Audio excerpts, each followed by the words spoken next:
Hello traders, welcome to my YouTube channel Trade with Aditya. I hope you all are doing great. आज हमने देखा market में दोनों index में अच्छा खासा फॉल देखने को मिला। बैंक निफ्टी में थोड़ा नॉइज था, वॉलेटिलिटी थी अप्स एंड डाउन्स की, बट निफ्टी ने एक अच्छा फॉल दिखाया है हमें। तो आप देख रहे होंगे बहुत सारे स्टॉक्स जो थे, ऑल्दो मार्केट ने बहुत सारा करेक्शन नहीं दिया, 2.5% 3% का करेक्शन दिया, अप्रॉक्सीमेटली 17,000 के नीचे का डिप लगा के वापस थोड़ा रिकवरी आया उसमें, बट स्टॉक्स में बहुत ज़्यादा फॉल देखने को मिला। तो अभी आपको एक तो चलो ये हम लोग इंडेक्स के बारे में बात करेंगे, इंट्राडे के लिए कल के लिए क्या इंपॉर्टेंट लेवल्स रहेंगे, बट ऐसे अदरवाइज मैं बताना चाहता हूँ। देखो, आप जो भी स्टॉक्स में आप इन्वेस्ट करते हो या ट्रेड करते हो, अगर आपका ट्रेडिंग डिसीजन है तो बहुत ही सिंपल, इसको बहुत ज़्यादा कॉम्प्लिकेट मैं नहीं करूंगा कि हाँ उसमें लॉस हो गया या प्रॉफिट हो गया, क्या करना है, कुछ नहीं। आपने जो डिसीजन लेके रखा था पहले ट्रेड लेने से पहले कि पर्टिकुलर इस लेवल पे आएगा तो I will book my profit, इस लेवल पे आएगा पर्टिकुलरली तो I will exit with by taking stop loss. Stop loss को ऐसे मत समझो कि आपने बहुत आपका कोई मतलब क्राइम हो गया। Stop loss is a part of game. अगर आप बिजनेस की तरह लोगे इस काम को, स्टॉक मार्केट को एक बिजनेस की तरह लोगे, गैम्बल की तरह नहीं लोगे। गैम्बल में हारने से दुख होता है, बट बिजनेस में लॉसेस लेने पड़ते हैं ताकि बड़े प्रॉफिट्स लिए जा सके। अगर आप लॉस में बैठे रहोगे तो आपको फिर जो कैपिटल आपका ब्लॉक रहेगा, या फिर सपोज करो आपको आगे जाके बड़ा लॉस लेना पड़ जाए, उस केस में आपका कैपिटल कम हो जाएगा। तो जो अपॉर्चुनिटी का लॉस होगा, मतलब ट्रेडिंग में बात कर रहा हूँ मैं, इन्वेस्टमेंट की बात नहीं कर रहा हूँ, तो अपॉर्चुनिटी यानी आप आज लॉस में बैठे रहे और साथ में एक और अपॉर्चुनिटी मिली जहाँ पे अच्छे प्राइसेस पे आपको अच्छे स्टॉक्स मिल रहे थे, वो आप नहीं खरीद पाए। तो ये चीज़ का लॉस आपको आगे मालूम चलेगा जब वो स्टॉक जो आप नहीं खरीद पाए वो अच्छा मूव कर गया, क्योंकि वो अच्छा स्टॉक था, क्वालिटी स्टॉक्स था, और आप अपने लॉस में बैठे रहे, वहां पर नुकसान हो गया। जो इन्वेस्टमेंट की बात कर रहा हूँ मैं, वहां पर बिल्कुल अलग रखना है। वहां पर ऐसे इन्वेस्टमेंट वाले ऐसे फॉल्स में आपको ऐड करना है, इसमें आपको दुखी नहीं होना है। अगर आप इन्वेस्टर हो तो आपको ऐसे फॉल्स में आपको, आई एम श्योर कि अगर आप इन्वेस्टर प्रॉपर इन्वेस्टर होगे तो आपको ऐसे फॉल में आपको ऐड करने का अपॉर्चुनिटीज दिख रही होंगी, बिल्कुल भी पैनिक नहीं हो रहा होगा। लेकिन अगर आपने ट्रेडिंग के माइंडसेट से लिया था, लेकिन अब आप इन्वेस्टर बन चुके हो क्योंकि आप उसमें फंस चुके हो, लॉस में हो, बड़े लॉस में हो, लॉस काटना नहीं चाहते, लॉस लेना नहीं चाहते, तो मेरा सजेशन स्ट्रिक्टली रहेगा आपको कि ट्रेडिंग डिसीजन को इन्वेस्टिंग डिसीजन ना बनाओ। अगर आपका वो ट्रेडिंग डिसीजन था तो ट्रेडिंग में लॉसेस होते हैं। अगर आपने साल में 100 ट्रेड्स लिए तो हो सकता है 50 ट्रेड्स में आपको लॉस हो, बिल्कुल हो सकते हैं। बट अगर आपका रिस्क मैनेजमेंट प्रॉपर है तो वो 50 ट्रेड्स जो आपके प्रॉफिटेबल है वही आपको नेट प्रॉफिटेबल बना देंगे साल भर में। आप इस चक्कर में मत पड़ो कि नहीं मैं तो लॉस लूंगा ही, मैं सिर्फ और सिर्फ प्रॉफिट में ही काम करूंगा। ऐसे ऐसे माइंडसेट से जो काम करते हैं वो अल्टीमेटली, जो ये माइंडसेट रखते हैं कि मैं तो सिर्फ प्रॉफिट ही लूंगा चाहे जब ऊपर आए, आई विल एवरेज डाउन, उनको अल्टीमेटली आप देखोगे अपने आसपास में जो भी आपके फेलो फ्रेंड्स होंगे या कलीग्स होंगे जो ट्रेडिंग करते होंगे, वो अल्टीमेटली लॉस लॉस में निकलते होंगे। तो ये बात आपको ध्यान रखना है। दूसरी बात, जब भी इस तरह का करेक्शन आता है जहां पर पिटाई होती है स्टॉक्स की, इंडेक्स की बहुत ज़्यादा नहीं और स्टॉक्स की ज़्यादा, जैसे ये निफ्टी 50 बेसिकली लार्ज कैप है, और इसके बाद मिड कैप है और स्मॉल कैप इंडेक्स है, ठीक है, दो और इंडेक्स होंगे लार्ज कैप के बाद।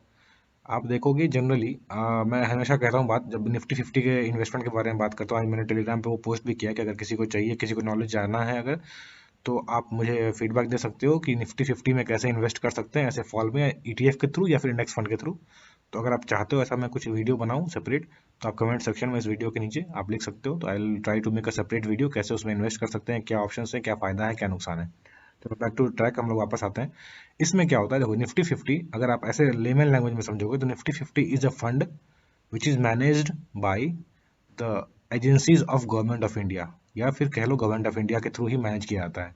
ठीक है, आपका म्यूचुअल फंड कोई मैनेज करता है, उसके पैसे लेता है, इसके पैसे नहीं लिए जाते, बस ये बात है, गवर्नमेंट इसको मैनेज करता है। क्यों मैनेज करता है? क्योंकि अल्टीमेटली गवर्नमेंट ऑफ इंडिया जो होगी, या किसी भी देश का जो इंडेक्स होता है बेसिक इंडेक्स, उस देश का एक तरह से ग्रोथ का वो इंडिकेशन होता है। तो अगर निफ्टी 50 ऊपर चलेगी तो गवर्नमेंट कैन प्रोजेक्ट ना वर्ल्ड वाइड कि हमारा इंडेक्स ऊपर चल रहा है, हमारा स्टॉक मार्केट ऊपर चल रहा है, दैट मीन्स हमारे यहाँ बिजनेसेस अच्छे कर रहे हैं, अच्छा प्राइस मिल रहा है। एटलीस्ट ये पिक्चर पेंट होगा। इसलिए निफ्टी 50 को बचाया जाएगा, चाहे वो किसी गवर्नमेंट का एजेंसी द्वारा खरीदारी करके, जैसे हम लोग सभी जानते हैं गवर्नमेंट का एक बहुत बड़ा एजेंसी है एलआईसी, तो वो इन्वेस्टमेंट करता है, मार्केट से शेयर्स उठाता है, मतलब बाई करता है, और जब वापस लेवल्स प्रॉपर सही हो जाते हैं, स्टेबल हो जाता है मार्केट, तो फिर उसमें से निकलता है गवर्नमेंट के कहने पे। तो ये चीज़ आपको ध्यान रखना है कि निफ्टी 50 को मैनेज किया जाएगा। और उस केस में कहाँ से कहाँ ज़्यादा पिटाई होगी, फिर उस केस में जो छोटे स्टॉक्स है जहाँ पे फंडामेंटली भी बहुत स्ट्रांग नहीं है और उन पे डेट वगैरह है, या फिर जो भी छोटे स्टॉक्स, तो बड़े स्टॉक्स को अगर बचाया जाएगा तो किसी की तो पिटाई होनी है। उस केस में छोटे स्टॉक्स की पिटाई ज़्यादा होती है। आपने पास्ट में भी देखा होगा, मिड कैप स्टॉक्स और स्मॉल कैप ज़्यादा पिटते हैं, लार्ज कैप जल्दी रिकवर कर जाते हैं। क्यों? क्योंकि मैंने रीजन बता दिया, गवर्नमेंट ऑफ इंडिया मैनेज करती है, गवर्नमेंट ऑफ इंडिया को शो करना होता है कि आवर स्टॉक मार्केट या our economy is doing good. तो स्टॉक मार्केट का परफॉर्मेंस या बेसिक इंडेक्स जो होता है, broader index, is a parameter of your economic performance. ये चीज ध्यान रखना आप, ठीक है। चलो अब वापस आते हैं, ये ज्यादा लंबी बात होगी, हम लोग जल्दी से बात कर लेते हैं निफ्टी 50 और बैंक निफ्टी के लिए कल के लिए क्या एक्सपेक्टेशन है। अभी फिलहाल ये जो मैंने संडे को वीडियो डाली थी कि ये लेवल्स रहेंगे डेली चार्ट पे, अब ये लेवल्स में बहुत सारे चेंजेस होंगे। क्यों? क्योंकि हमारी एक्सपेक्टेशन था कि 17,400 के आसपास मार्केट हॉल्ट कर सकता है, बट इसने बहुत ही बेहतरीन क्लोजिंग दी है उसके नीचे, इनफैक्ट 17,000 के नीचे भी गया था, उसके बाद वापस थोड़ी सी रिकवरी आई है। तो हम लोग इसमें से जो अननेसेसरी ड्राइंग्स है उसको हटा देते हैं और उसके बाद हम लोग प्रॉपर एक ड्राइंग डिस्कस कर लेंगे, ठीक है। अभी आप देखो, मैंने जो अननेसेसरी लेवल्स थे उसको हटा दिए हैं फिलहाल आपके लिए। सबसे पहले तो ये जो आज का डे लो है इसको आप मार्क कर लो कि ये आपके लिए इंपॉर्टेंट सपोर्ट की तरह काम कर सकता है, इसको ग्रीन से मार्क कर देते हैं। जब तक ये लेवल नहीं टूटता है, दैट मीन 16,990 या फिर 980 कह लो, जो भी है, क्योंकि यहाँ पर एक पास में ही एक और सपोर्ट दिखेगा आपको यहाँ पर। तो ये लेवल रहेगा 989 के आसपास आपको, जब तक कन्विंसिंगली नहीं टूटता है, क्लोजिंग नहीं होती, तब तक तो नीचे के लेवल्स देखने को नहीं मिलेंगे। अब ये जो इम्पल्स है नीचे आते वक्त, इसका पुल बैक आएगा या फिर कंटिन्यू रहेगा नीचे, वो तो कल जब खुलेगा मार्केट, अगर 980 के नीचे खुलता है या फिर 980 के नीचे सस्टेन करता है तो फिर आपको नीचे के लेवल्स देखने को मिलेंगे। एक तो इमीडिएट सपोर्ट आपको यहाँ पर मिलेगा 830 800 के आसपास। उसके बाद ये पूरा का पूरा बाइंग जोन है।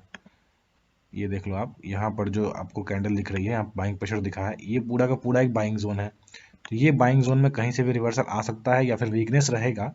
मान लो अगर वीकनेस रहता है और इस लेवल को तोड़ता है तो फिर क्या स्ट्रक्चर क्रिएट होगा वो भी मैं दिखा देता हूँ। ये जो ऊपर जा रहा था, नीचे आया, ये यहाँ बॉटम लगाया, स्विंग लो, फिर मैं बड़े स्विंग्स की बात कर रहा हूँ, फिर यहाँ पर लोअर हाई बनाया। अब अगर ये इसको तोड़ देता है, दैट मीन्स जो हमने बात की थी संडे को कि ये नेकलाइन है, अगर तो ये डबल टॉप पैटर्न का नेकलाइन है, अगर ये कन्विंसिंगली तोड़ देगा तो फिर नीचे के लेवल्स भी देखने को मिल सकते हैं बिल्कुल आसानी से, कोई बड़ी बात नहीं होगी, कोई सरप्राइजिंग बात नहीं होगी। इन दैट केस सबसे पहला सपोर्ट कहाँ पर रहेगा, हमारा ये जो जोन है पूरा का पूरा 50 पॉइंट 60 100 पॉइंट्स का, ठीक है, 200-300 पॉइंट का जो जोन है, ये जोन पूरा का पूरा एक बाइंग जोन रहेगा, ठीक है। अगर ये नीचे तोड़ता इमीडिएट, देयर आफ्टर अगर वीकनेस बनी रहेगी तो यहाँ पर भी आ सकता है मार्केट 15,500 के लेवल। मैं पैनिक बिल्कुल भी क्रिएट नहीं कर रहा, चार्ट जो बता रहा है, चार्ट में जो पॉसिबिलिटीज होती है टेक्निकल एनालिसिस के बेसिस पे हम लोग वो डिस्कस कर रहे हैं सिर्फ, ठीक है। ऐसा कुछ नहीं है कि कल को मार्केट अब अचानक से कोई बहुत बड़ा क्रैश आने वाला है, ऐसा मैं बिल्कुल भी नहीं कह रहा। वॉलेटिलिटी रहेगी, हमारी बात हुई थी, एक दिन में इतना बड़ा फॉल का एक्सपेक्टेशन हमारा नहीं था, बट ठीक है, ये पार्ट ऑफ द गेम है। आपको ऐसे फॉल्स, ऐसे बड़े मूव्स, दोनों चीज देखने के लिए आपको तैयार रहना पड़ेगा, ठीक है ना। तो ये चीज थी हमारी, 1 सेकेंड, हाँ, तो इसको मैं हटा देता हूँ। ये तो रहा डेली का लेवल। हम लोग इंट्राडे पे बात कर लेते हैं कि कौन से लेवल आपके लिए इंपॉर्टेंट रहेंगे, ठीक है।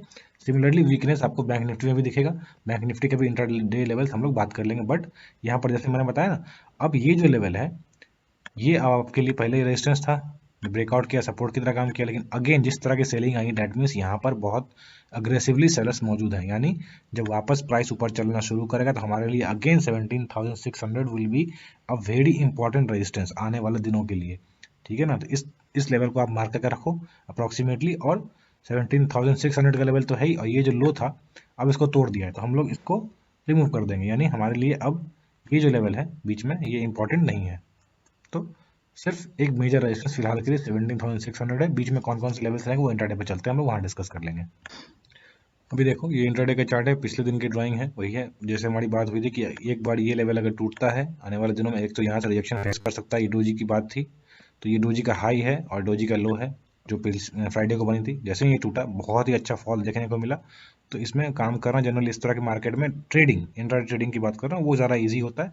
इन्वेस्टमेंट वगैरह या स्विंग ट्रेडिंग के लिए स्टॉक खरीदने में जरूर थोड़ा दिक्कत होता है, लोगों को पेन होता है कि हाँ खरीदूँ या ना खरीदूँ और गिरेगा, पर इंट्राडे ट्रेडिंग में इस तरह के मूव में जो क्लीन मूव हो, क्लियर कट मूव हो, ऐसे में काम करना ज़्यादा आसान होता है। अब कल के लिए बात कर लें कौन से लेवल्स इंपॉर्टेंट रहेंगे, तो एक बार यहाँ पर देखो, 1 सेकेंड, हाँ जी, आज का डे लो जो मैंने मार्क किया था डेली चार्ट में भी, हम लोग उसको यहाँ पर वापस से मार्क कर लेते हैं। ये डे लो जो है 17,000 के आसपास जो है यहाँ पे आपको दिख रहा है, बट ऑल्दो वहाँ लो नीचे ज़्यादा दिखा था, यहाँ पर आपको सबसे पहले 17,000 या 16,980 का लेवल है। ये क्यों इंपॉर्टेंट है, यहाँ पर देखो, मैं इसको जोन की तरह बना देता हूँ तो आपको ज़्यादा अच्छा दिखेगा। ये पूरा का पूरा एक रेजिस्टेंस था पहले, अब ये सपोर्ट की तरह काम कर सकता है, ठीक है, अब देखते हैं कि ये सपोर्ट कंटिन्यू रहता है, ये पुल बैक आता है सरफेस पे और उसके ऊपर फिर निकल जाता है मार्केट। ये देखना होगा हमें कि यहाँ से रिजेक्शन आता है क्या कुछ ऐसा नीचे तोड़ते हुए, लोअर लो बनाते हुए, ये मैं देखना होगा। तो नीचे अगर ये लेवल टूटता है तो इमीडिएटली आपके लिए सपोर्ट कौन कौन से रहेंगे देख लो। मैं छोटे छोटे सपोर्ट्स बता रहा हूँ, 120 के आसपास, 140 के आसपास आपको ये एरिया मिलेगा। फिर आपको ये लेवल देखने को मिल सकता है, यहाँ पर एक गैप है तो मैं इसको प्रॉपर एक जोन की तरह बना देता हूँ, यहाँ पर दिस लेवल। ठीक है, ये लेवल आपको दिखेगा। और बहुत ज़्यादा चांसेस है वीकनेस अगर थोड़ी भी मेंटेन रहती है तो दैट मीन्स 16,500 से लेकर 16,400 के लेवल्स देखने को बहुत इजीली देखने को मिल सकते हैं। तो इसके लिए आपको पैनिक नहीं करना है या सरप्राइज नहीं होना है कि इस तरह के फॉल्स कैसे आ रहे हैं मार्केट में। ठीक है, ये लेवल्स रहेंगे। इसके नीचे जैसा हमने पिछले चार्ट में, अभी डेली चार्ट में डिस्कस किया था, यहाँ भी मैं दिखाया था आपको। डेली चार्ट में यहाँ पर वापस से सपोर्ट कहाँ बन रहा है, इस जगह पे बन रहा है जो हमने बना दिया है 16,400 के आसपास। ये पूरा जोन रहेगा यहाँ पे 16,120 का। इसको रिफ्रेश कर देते हैं। जैसे ही ये लेवल टूटेगा, हमने बात की नेकलाइन अगर टूटता है तो फिर हमारा सपोर्ट कहाँ बनेगा, यहाँ पर बात की थी हमने, ये पूरा का पूरा जोन है, ये बायर जोन है, यहाँ पर कहीं से भी रिवर्सल आ सकता है, ये बात ध्यान रखना आप। तो ये अपने चार्ट में इस तरह का एक जोन बना लो आप। ये लेवल रहेंगे आने वाले दिनों के लिए, दैट मीन 16,000 का लेवल भी ब्रेक हो सकता है अगर ये नेकलाइन टूटता है कन्विंसिंगली तो। बट देखते हैं, आई बिलीव 16,000 के लेवल को बायर्स को प्रोटेक्ट करना चाहिए। Let's see what happens.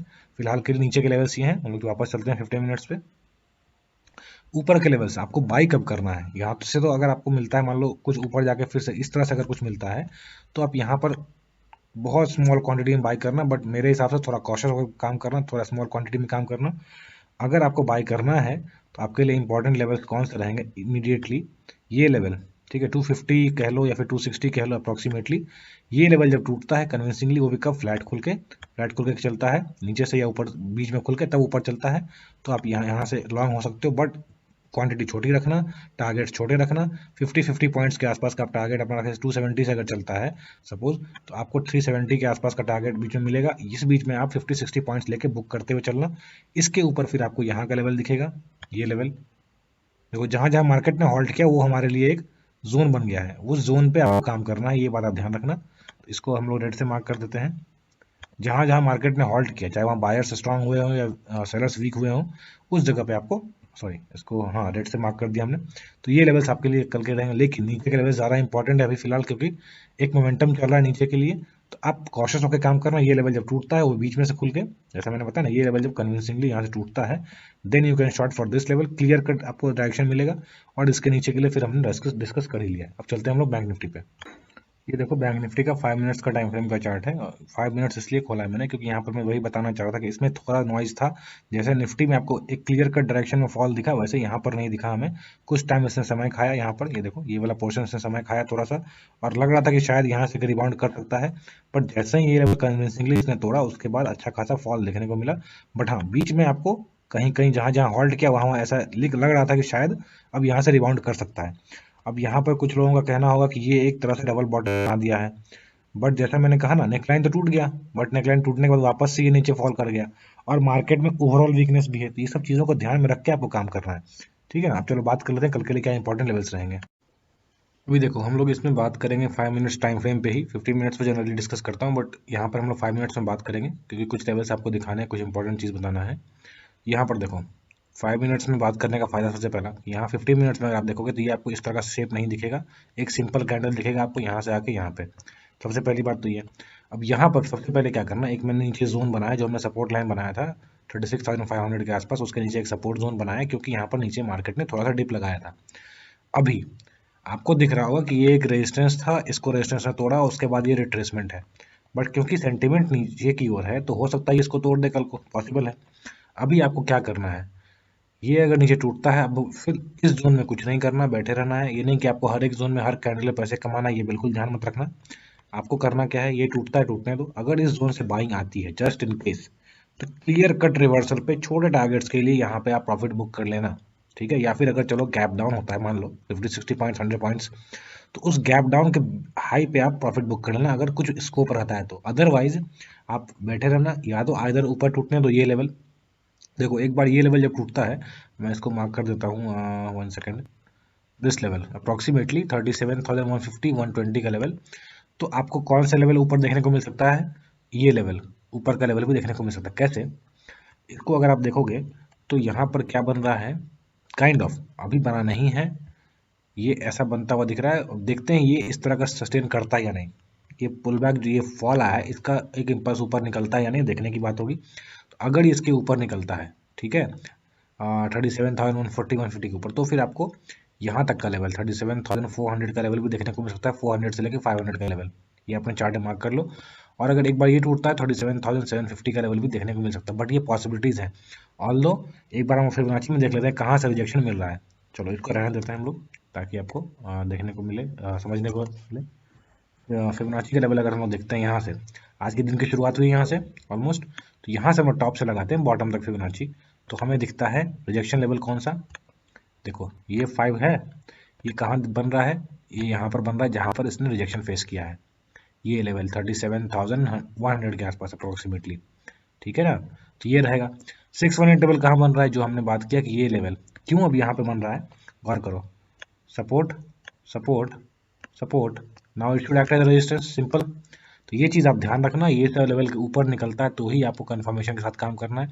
मान लो एक बार अगर आप रिस्क टेकिंग ट्रेडर हो तो 37,067 के आसपास अगर टूटता है तो इमीडिएटली 100 पॉइंट्स के रेंज में आप छोटा टारगेट बुक करके निकल सकते हैं। क्विकली काम करना होगा, ध्यान रखना इसमें, क्योंकि सेंटिमेंट अभी भी नीचे की ओर है, कहाँ से रिवर्सल आएगा कोई ठीक नहीं है। बैंक निफ्टी जनरली 0.5 से बहुत स्ट्रॉन्ग रिवर्सल दिखाता है, बाइंग साइड में भी सेलिंग साइड में भी। तो ये तरह ही ऊपर की बात, नीचे की बात कर लेते हैं हम लोग। देखो यहाँ से अगर शॉर्ट मिलता है तो अच्छा मिलेगा, अगर क्लियर कट आपको रिवर्सल दिखता है तो कहाँ तक के लिए, पहला टारगेट यहाँ करना बुक, दूसरा टारगेट यहाँ बुक कर लेना। अगर नीचे टूटता है, अगर नीचे टूटता है तो फिर आपको नीचे के लेवल्स कौन से रहेंगे वो हम लोग बात कर लेते हैं। अगर इसको अब चलते हैं हम लोग 50 मिनट्स पे, तो नीचे के लेवल्स कौन से रहेंगे, ये अगर लेवल टूटता है, ये zone clear cut, that means 36,400 का लेवल क्लियर कट टूटता है, तो फिर आपके पास इंपॉर्टेंट लेवल्स कौन से रहेंगे, पीछे जैसे ही चाहते हैं हम लोग चार्ट पे, तो हमारे पास एक लेवल बन के आता है क्लियर कट ये। अब ये लेवल एग्जैक्टली एक जोन की तरह काम करेगा, क्योंकि यहाँ पर बीच में प्राइस एक्शन हो रखा है। तो आपको इस तरह से काम करना है, ठीक है ना। आपको बड़ा रेंज दिख रहा होगा 300-400 पॉइंट का, बट मार्केट इस तरह का हो चुका है कि अभी आपको ये चीज़ों को ध्यान में रख के ही काम करना पड़ेगा। तो अगर ये टूटता है तो कंटिन्यूटी मेंटेन करने के लिए देखो, अगर ये लेवल टूटता है, 1 सेकेंड, ये एक तरह से इस तरह से अगर ये बना हुआ है और मान लो यहाँ पर थोड़ा सा टाइम बिताने के बाद इस तरह से वापस फॉल करता है, that will be kind of flag. और फ्लैग के बाद क्या होता है, फ्लैग के बाद होता है ये फ्लैग का यहाँ पे आ सकता है नीचे। तो हमारे लिए इमीडिएट टारगेट्स कौन से रहेंगे, ये लेवल के नीचे भी जा सकता है, पॉसिबल है बिल्कुल। तो जैसे जैसे नीचे जाएगा वैसे वैसे हम लोग काम करेंगे। फिलहाल के लिए हम लोगों ने मार्क कर रखा है ये लेवल। जैसे मैंने कहा ना, अगर वीकनेस बनी रहती है तो 35,000 का लेवल भी टेस्ट हो सकता है, कोई बड़ी बात नहीं होगी, क्योंकि अगर आप जूम आउट करके देखोगे तो 35,000 का लेवल कोई बहुत नीचे नहीं है। यहाँ पर ये एक तरह से जोन की तरह काम कर सकता है, 35,400 का लेवल, और फिर टूटने के बाद ये लेवल 35,200। देयर आफ्टर ये जो बहुत बड़ा ये मूव करने के बाद आया था असेंडिंग ट्रायंगल जैसा बना के, तो ऊपर गया था, ये मूव को हो सकता है वापस से टेस्ट करने के लिए नीचे आ सकता है प्राइस, अगर नीचे टूटता है तो। देखो एक चीज़ आप याद रखो, कोई भी प्राइस बहुत हाई नहीं है बुल्स के लिए और कोई भी प्राइस बहुत लो नहीं है सेलर के लिए। तो इसलिए कभी ये मत रखना कि अब बहुत गिर गया है अब इससे नीचे नहीं जा सकता है। सिर्फ हम लोग क्या करते हैं, इंपॉर्टेंट लेवल्स को मार्क करके रखते हैं, वहाँ पर प्राइस एक्शन देखते हैं, प्राइस किस तरह से बिहेव कर रहा है उसके अकॉर्डिंग काम करते हैं। बस इतना ही काम करना है, हमें प्राइस को फॉलो करना है। अज्यूम नहीं करना है कि यहाँ तक नहीं आएगा या फिर यहाँ पर तो आना ही आना है, तय है, ऐसे नहीं काम करना है, ठीक है। चलो आज के एनालिसिस क्लोज करते हैं यहाँ पे। आई होप आपको ये वीडियो एनालिसिस पसंद आई होगी। अगर आपको ये एनालिसिस पसंद आती है तो प्लीज़ वीडियो को लाइक करें, अपने दोस्तों के साथ भी शेयर करें, ताकि उनको भी कुछ बेनिफिट मिल सके। अगर आपको अगर आप मेरे चैनल पर नए हो तो please subscribe my channel, subscribe button के पास जो बेल आइकन उसको हिट कर दीजिए, ताकि कोई अपडेट आपसे मिस ना हो। अगर आप मुझसे मेरे टेलीग्राम चैनल पर जुड़ना चाहते हो, जहाँ की मैं रेगुलरली अपडेट्स करता रहता हूँ, इवन मेंबर्स भी वहाँ पर मुझसे सवाल पूछ सकते हैं, डिस्कस करते रहते हैं हम लोग कुछ ना कुछ नया इन्फॉर्मेटिव, तो आप डिस्क्रिप्शन में लिंक है, वहाँ पर जाकर मुझसे जुड़ सकते हो। So thank you for watching, keep learning.